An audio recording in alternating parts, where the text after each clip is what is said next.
Welcome, everyone. Happy Ekadashi. I hope it is all going very, very well for you. And we're here again today to be with you and be with Srila Prabhupada, to explore and understand and be inspired by his quality as a perfect gentleman who exhibits all the 26 qualities of a devotee. So I again welcome my friend Siddhanta Prabhu. And today, Siddhanta, we're going to explore quality number, what is it now, 15? Number 15, he is steady. A Vaishnav, a perfect gentleman, is steady. Ishta. Yes. The dictionary says steady is firmly fixed, regular, even, and continuous in action. Continuous, yes. Yeah. Okay. So today we are going to feature 5 devotees: Brahmananda, Vamanajan, Mandakini Devidasi, Janananda Swami, and Rantor Prabhu from the UK, Glastonbury. Today, why don't we just get right into it, because some of the stories are a little longer than others, but should fit in with our 30-minute time frame that we try to strive for. Be steady. Yeah, exactly. Thank you. We'll keep it steady. So Brahmananda's story is very interesting. You know, I often say, and I try to be glib in saying that this is a classic, but this is one of the classic stories. They all seem to be classic, but this one I think definitely fits in that mold, where this particular story in relationship to the quality of being steady is a story where Brahmananda tells us the actual beginning of one of such examples of Prabhupada's becoming steady regarding his health. So let's dive right into it and listen to and remember, at the same time, remember Prabhupada, but also remember Brahmananda Prabhu, who is no longer with us. When Prabhupada got his stroke, it was Memorial Day weekend, and Memorial Day weekend in New York, everyone leaves New York City. It's like this huge exodus. And I could see Prabhupada couldn't function, I mean, it was serious. So I called my family doctor, but he was out of town, and you know, you just get the answering service. And I asked other devotees, anyone know any doctor? And nobody knew, and I was calling. I just took the phone book. I started making random calls. Whomever I called, everyone was out of town for the weekend. Everybody goes. At least in those days, I don't know now. And I mean, I'm just calling and calling, and it's hard enough to get anyone to come to a residence anyway. And I actually could not get any doctor. And you know, it was either bringing Prabhupada to a hospital. I didn't want to do that. And ultimately, I just got some kind of doctor's referral service, municipal thing. And eventually, I was able to get through them some doctor. And finally, a doctor came. And he was this little old, I guess maybe Jewish guy. And he comes in. Of course, we didn't ask him to take his shoes off, but I mean, there we're all standing in our kind of, we used to wear these jeans and t-shirts and barefoot, and you know, and he walks in, you know, there's no furniture, and just a carpet, and there's this old Indian man, you know, he couldn't figure what's going on here. And there's Prabhupada very sick, and everyone's walking on Hare Krishna, Krishna, you know, I mean, he just couldn't understand. So it took him a time just to understand what's going on here, then what to speak of examining Prabhupada. And he was a very kind of boisterous type of person, and he examines Prabhupada, and then, with the stethoscope, this, that. And then afterwards he goes outside, and so we asked him, so what's wrong? He said, well, I think the old man, he prays too much. So, well, oh yeah, okay. So, he's just praying there. He's just sitting there praying all day, and he's got to get out. He's got to do some exercise. And Prabhupada could hear him from, the other room. Yep, he's got to do something. He's got to exercise. Go for a walk. Got to do something. Go out in the morning. Take a walk. Go to the park. So, anyway, and then he just left. And I mean, this guy, that's all he could say. So eventually we did have to I did put Prabhupada in the hospital. And then was a whole thing. And then Prabhupada came out of the hospital. Then we took him to a house in New Jersey we had rented by the seashore. Anyway, then Prabhupada did recover sufficiently, and then Prabhupada announced that now I will take a morning walk. He said that doctor, he said something very good, very valuable. We all laughed because we thought the guy was a nut. And he said, Prabhupada said, no, he has given very good instruction. I will take that up. And Prabhupada then proceeded to take a morning walk. And Prabhupada always took that morning walk. I mean, no matter what his condition, what his health was, or whatever. I mean, I know stories of Prabhupada when Prabhupada was in Switzerland and it was snowing out. He was in a hotel. Shamsundar took him to St. Moritz. That's the whole story. But Prabhupada couldn't go outside for his morning walk, so he took his morning walk in the corridors of the hotel, walking, just as if he was outside. He was just walking and walking. I mean, I know when there was an automobile accident we had in Mauritius, and we were all had been injured, even Prabhupada. The next morning, Prabhupada rang his bell. We were all aching and paining, and Prabhupada, he was injured even more, and on his leg and so on. He rang his bell. Where you going?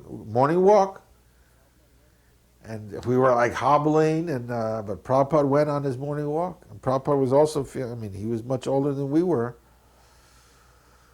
Because you feel when there was a big tension like that, you feel the next day all that adrenaline. It gives you a lot of pain. So, but Prabhupada went on his morning walk. So Prabhupada followed that instruction. Wonderful, wonderful. Yes, what steadiness, consistency. Yeah, and like you said, whatever the circumstances in Mayapur also, when there was the situation was not good for him to go out, he went up to the roof and he walked around that roof, did his morning walk there. Right. So that's a good lead-off story for us. Now, because Prabhupada is steady, there is a story here now from Ramanujan Prabhu, who tells us this story that is based upon realizing and knowing Prabhupada's steadiness. So let's get right into Ramanujan Prabhu, and we'll talk about his story on the other side. My wife and I used to run a little store across the street called the Sarabi store. And I did get to do a little bit for Srila Prabhupada by making him dabs for his afternoon refreshment when he woke up. So the last year that Srila Prabhupada was here with us in Los Angeles, GBC came to another devotee and I named Bhaskara and asked us if we would like the devotional service of being Srila Prabhupada's bodyguard. They had used us a lot in the past for taking sums of money to the bank like that. And for 4 or 5 years I had carried a weapon all the time because of the rascals and things that had gone on in New Vrindavan like that. So they knew I was experienced with this, and one boy had done it the year before, tried to do it 24 hours a day. They didn't think that was appropriate. So they asked us if 3 of us would split the 24 hours up. So about the middle of the second week of doing this devotee Bhaskara, he and we were hippies together. We had joined the movement together. All of our service seemed to coincide together. We were sitting having lunch, and he was saying, did you notice Srila Prabhupada, he does the same thing at the same time every day? And I goes, yeah, it's amazing. You can almost set your watch. He goes, well, do you know, someone gave him a brand new pair of slippers the other day.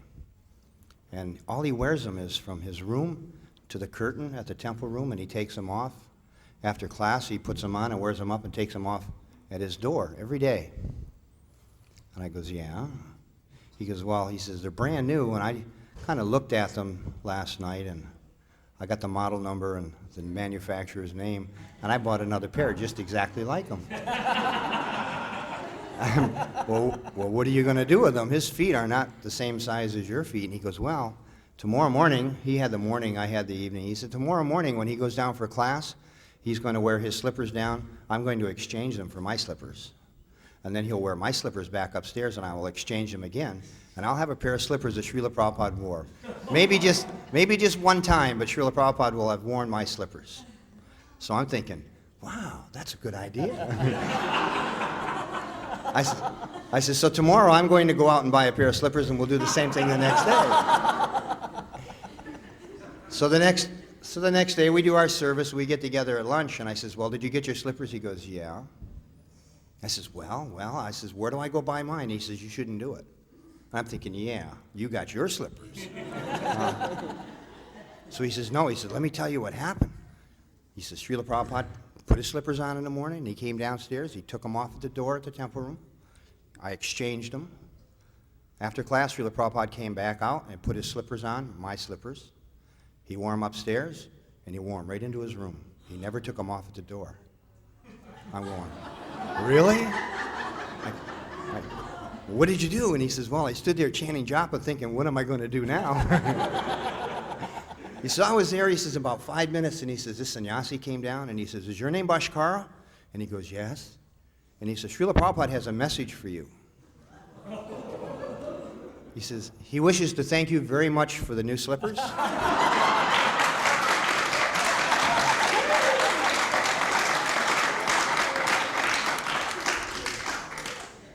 And you may keep the old slippers.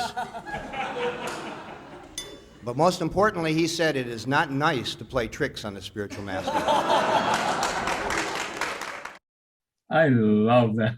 I mean, that's such a classic. That is also a It classic. is just so many qualities coming out there. Yeah. The steadiness is there in it, but it's not an unconscious steadiness. It's not a sort of hypnotic or just a habit. It's a very conscious, steady approach to life, of doing this not out of some sort of like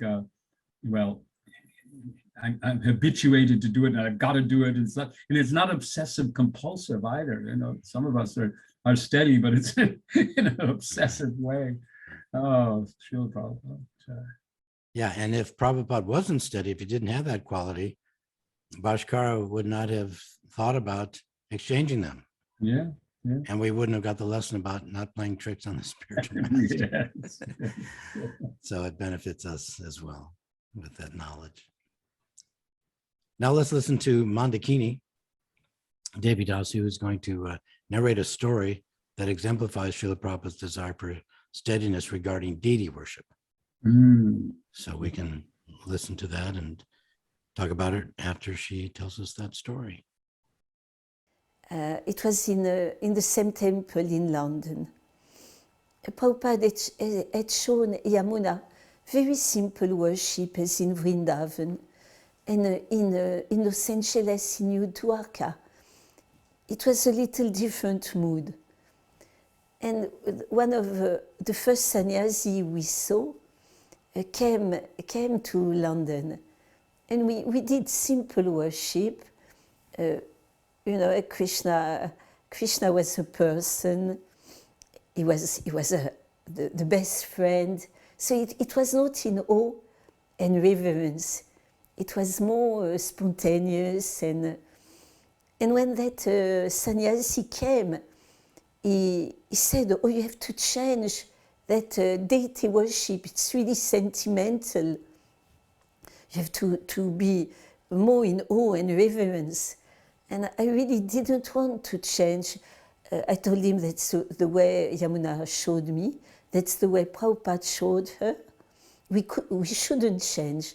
But there was such a pressure from all the temple president and everybody. I resisted a long time. But after some time, I thought maybe it's better to change. Also, he was saying, the way I show you will be more devotion to your spiritual master. You have to start with the spiritual master, then you offer all the paraphernalia to Krishna. So in the end, I had to be obedient. Then I wrote to Srila Prabhupada. And then Srila Prabhupada was displeased.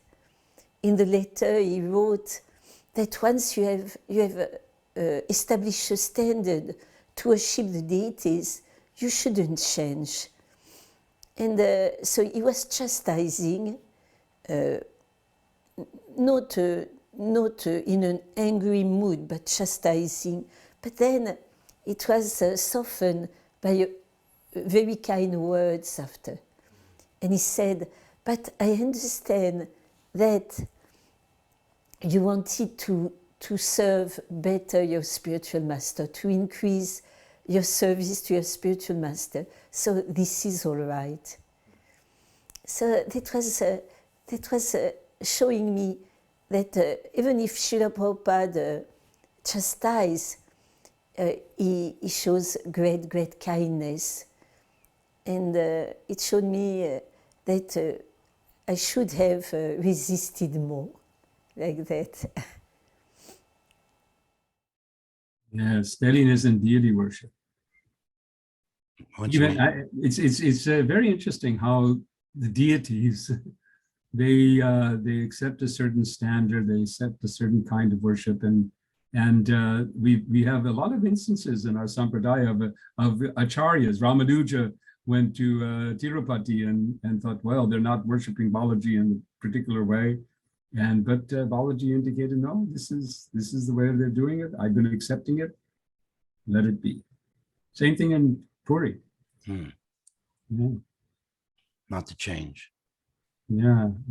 But again, then Srila Prabhupada was put the higher principle of his relationship with his disciples and their efforts to please him. Right. Now let's listen to Janananda Swami, who tells us about a time he had with Srila Prabhupada that emphasizes the need to be steady and on time. Mm.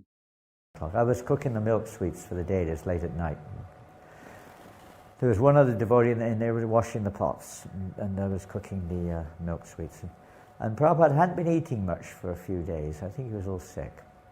And then suddenly Harikesh ran into the kitchen. He said, "Prabhupada wants to eat right now." Like 10 o'clock at night. Very unusual. Something like that. He said he wants khichdi. Khichdi. I mean, he said he wants it before, I think he gave 30 minutes. It must be ready by such and such a time.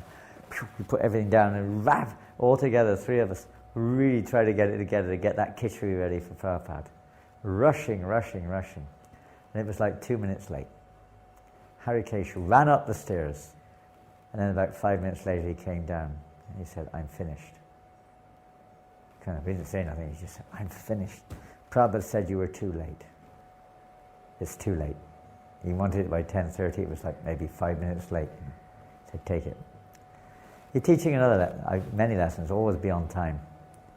Prabhupada was, generally speaking, very like that, always on time. And we weren't trained like that. We weren't so much, because he was teaching that, don't be late. Everything should be on time. I don't think it was so much about Harikesh being finished, or that it was Khichdi. It was a lesson in being on time, always like that. But one thing I really felt about Srila Prabhupada is that he taught very much so to live in the present, not to live in the past. We can very often rely on the past or dream of the future. But he taught us to live in the present and do the needful according to time, place, and circumstance. What may be applicable in one place may not always be, applicable in another place. He taught this not just being dexterous, but also being, open like that, to see what works and not just stick only to one, this is it, type of thing. The goal is the same, the philosophy is the same, but I saw that he taught the method of presenting the philosophy has to work. Otherwise, what's the use if it doesn't work? So to present the same message, it's like packaging an item for the market. You've got to know how to package it in such a way that the people will take the medicine. Otherwise, what's the use? You've got the medicine, the people aren't going to take it. What's use? So I felt Prabhupada also taught that. And it's very difficult in this materialistic world in Kali Yuga, no doubt. But Prabhupada was able to do that. And he told us to do so also, how to present the same message in the present time, place, and circumstance. So I think that's a practical lesson, a very important. It's not so much an emotional lesson or a quality lesson, but a practical lesson for the spreading of Krishna consciousness. And that's really the essence of his coming to the West.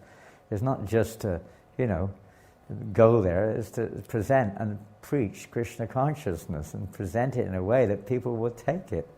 So in that same mood, others may not agree, but we should also have that same willingness to be guided like that, to present Krishna consciousness in a way which is effective, without compromising the actual principles, without compromising the philosophy and so on like that, or the objective goals. So you wove in two elements there, the timeliness, which is an element of being steady in your timing, but then the flexibility that Srila Prabhupada also had and taught, that the steady element is the goal and the purpose, and the means can also adjust according to the need, doing the needful. Is another famous Prabhupada. Right.